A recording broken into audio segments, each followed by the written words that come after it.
Ladies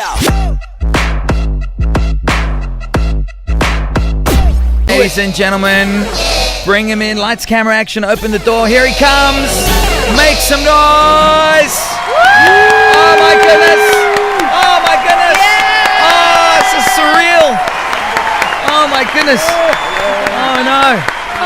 Oh, where do we start? He's a dancer, he's a singer, he's a songwriter, he's an activist, he's a French knight, an anthropologist, a paleontologist, an archaeologist, a gynecologist, a wedding planner, wildlife photographer, he's a deep sea diving instructor. He holds the world's record for the biggest blue marlin ever caught in open water in the Indian Ocean. Ladies and gentlemen, I present Jesse Clegg.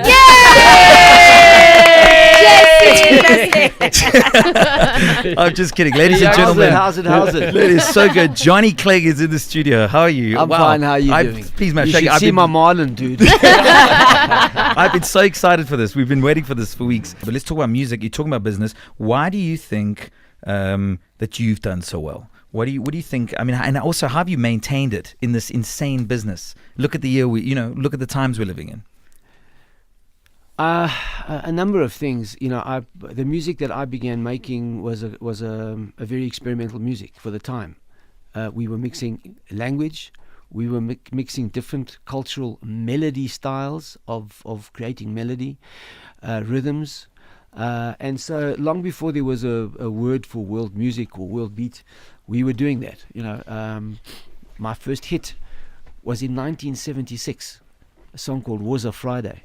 And I used country and western, hammer claw picking style, western chords with a western melody and all in Zulu.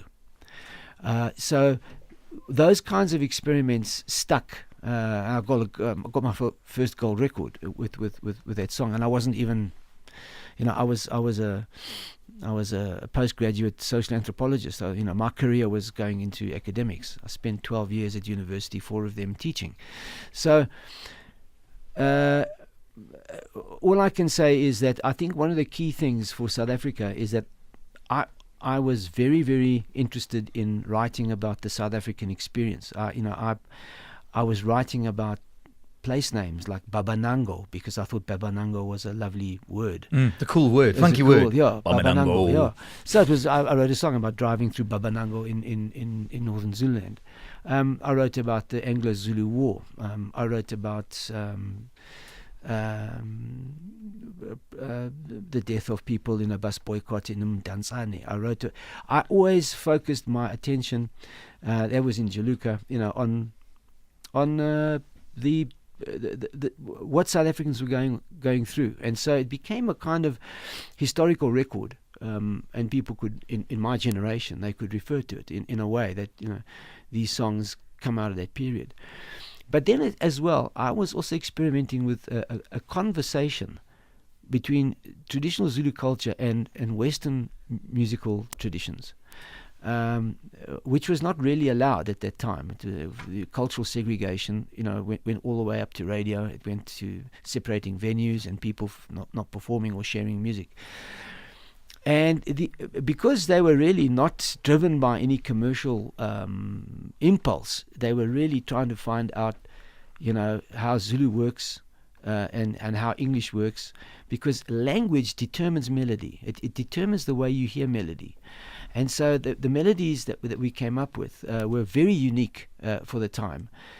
And so what's happened is unintentionally or intentionally, we created a body of work that has become a kind of an evergreen repertoire of South African music. And from Jaluka into Savuka. Savuka was a lot more political than Jaluka. Jaluka was a cultural crossover experiment, looking at everything. Body movement, dance, what you wore on stage, the mixing of languages, the mixing of different rhythmic traditions, the mixing of different the bassline traditions, mixing of different melodies. So this was a kind of a concept which has become. It was first sort of Jaluka, then into Savuka, then into the Johnny Clegg period. I've got 4 decades of music. The the first decade, nobody really knows. But if you go onto YouTube and you say Johnny and Sipa, you'll get stuff of us playing in Germany, traditional Zulu street guitar music together. In Germany and places like that, where we were just, we just had a shot, at going overseas, and we did.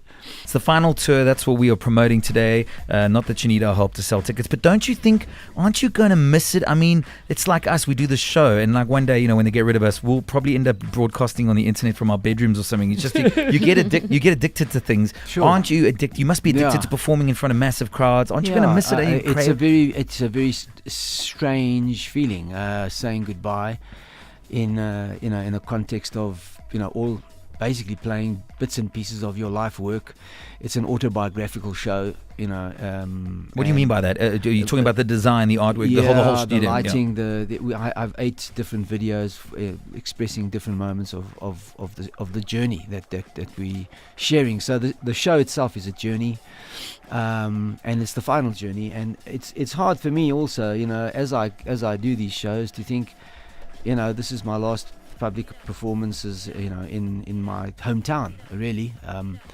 So yeah, it's a very bittersweet thing. I'm hoping that my remission continues, and maybe 3 years time I can come out and maybe go on stage and sing a song with my son or something.